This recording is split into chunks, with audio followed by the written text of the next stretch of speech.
Continuing with energy systems on campuses to head towards net zero, establish campus microgrids. We have talked about grids, micro, nano, and so on under the course called Drawdown under coming attractions and so on. These can be cost intensive, at least upfront, but they can be very useful, as we'll see with the benefits in a minute. So establish campus or precinct microgrids. So if you are in a community, you can make it part of the community as well. Establishing a microgrid is an option for sourcing renewable energy if renewable sources are not already available in the local energy grid. A microgrid is an energy system that serves a specific geographical footprint, such as a university or college campus. A microgrid may be partnered with surrounding land uses to provide benefits to the wider community. So-called community connected universities always share benefits with the community and make them engaged with actions like climate action and net zero. Typically, a microgrid consists of renewable energy generation such as solar, wind, or geothermal, energy storage, and a smart grid. The smart grid controls when and how energy is used across the campus. Often, it is paired with load management, ensuring that energy-intensive appliances and equipment are only used when the grid is generating electricity, so you manage the loads better.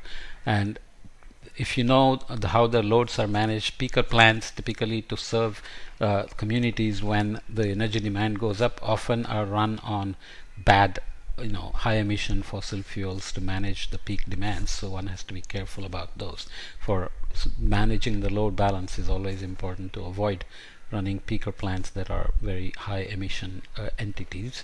Benefits: targets key source of scope 1 and 2, puts the energy user in control of energy affordability, reliability, and sustainability, resource conservation, building energy security for the university and or college and the community around, immediate as well as long-term financial savings, exploring new revenue streams, meet regulatory obligations, forecasting and managing energy demand.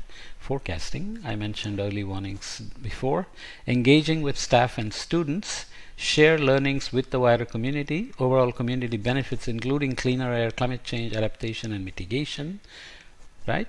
Skill development and creating jobs in the community itself. The challenges, of course, are lack of financing for upfront costs, skills and capacity of local workers to establish renewable energy technology, replacing existing infrastructure on campus, space constraints on campus, regulatory and legal environment, lack of high-level buy-in, and local energy grid capacity limitations. You can measure these again with greenhouse gas emissions, reduced consumption, cost savings, return on initial investments, increased revenue from energy selling to the grid, or increased stability in the energy supply, and so on. Okay, here is a schematic of the components of a microgrid system. So you have national electricity market here, and you have a network that supplies on large scale, so you have feedbacks between them, and you have feedbacks with the microgrid where you have a connection point to the microgrid operator.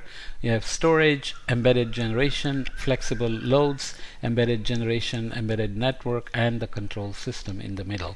So gives you a sense that you have a local standalone system that connects to the national electric market in some sense. A microgrid is a complex system which involves many parties. The energy consumers, such as the university, operators and managers of both the microgrid and the local electricity network, and energy retailers. All of these parties will play some role in the setup and operation of a microgrid. So many of these have played out. If you produce too much renewable energy, want to put back on the grid, then the energy providers, utility companies will begin to have problems with it. But once operational, it's important to balance the dependency on the main grid and ensure costs are minimized by effectively mobilizing the interactions between the microgrid and the main grid here. A smart grid will use two-way communications between these two systems to optimize and respond quickly to changing costs, energy production, and demand. What to consider in establishing a microgrid?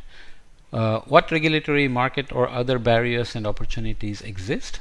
Are there other economic, social, and environmental benefits of the microgrid that you can use to justify upfront cost and space demand, etc.?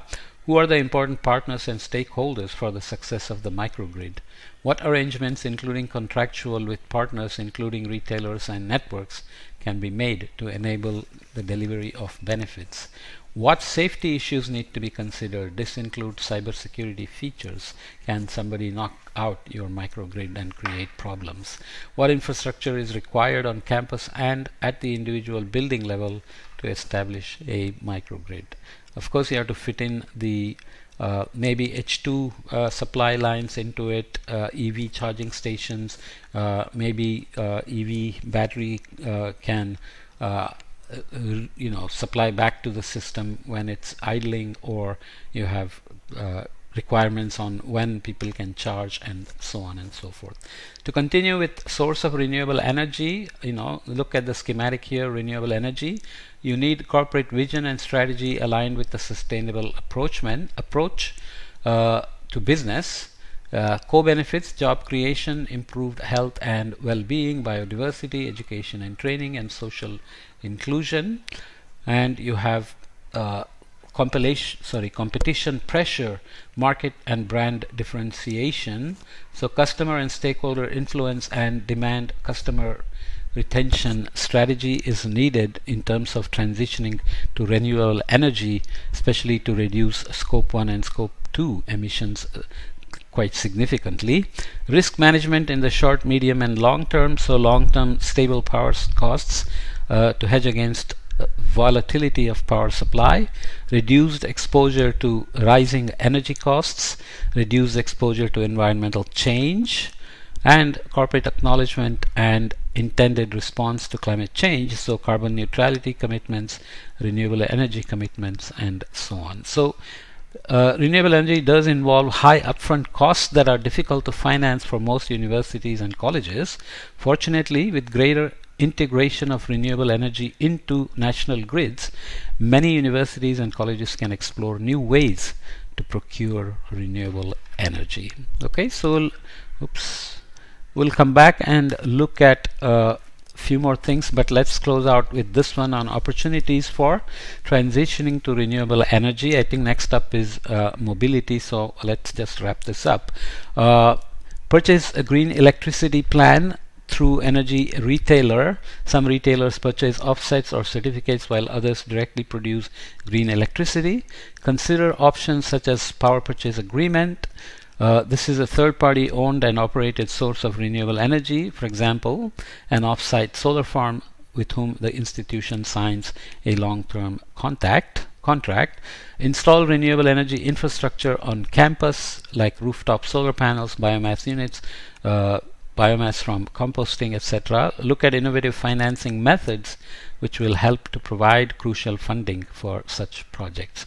I'm reading them off rapidly, but obviously when somebody wants to learn and implement, you will need to set up verticals in each of these areas to manage the details. What energy sources are available? Solar, wind, hydroelectricity, geothermal possible in many places. Biomass is always a possibility, but we have discussed the issues of competition with food, and food prices and grains and so on are important to notice. Also land needed, water needed for producing biomass for feedstock to bioenergy. Okay, benefits, challenges, and measuring the impacts. Targets key source of scope 2 emissions, builds energy security for the university, immediate as well as long-term finance savings, engage with staff and students, share learnings with the communities nearby and far, overall community benefits including cleaner air, climate change adaptation, mitigation, and we contribute to a market for renewable energy. Challenges: lack of financing, skills and capacity availability may be limited, regulatory and legal environment may be something that becomes difficult to deal with, or lack of high-level buy-in within the university governance, for example. Measuring impact, of course, greenhouse gases, energy use, cost savings, and increased stability. Okay, so that's a bit long, maybe. How long is it? It's only 10 minutes, so not so bad. We'll come back and look at mobility in the next podcast. Okay.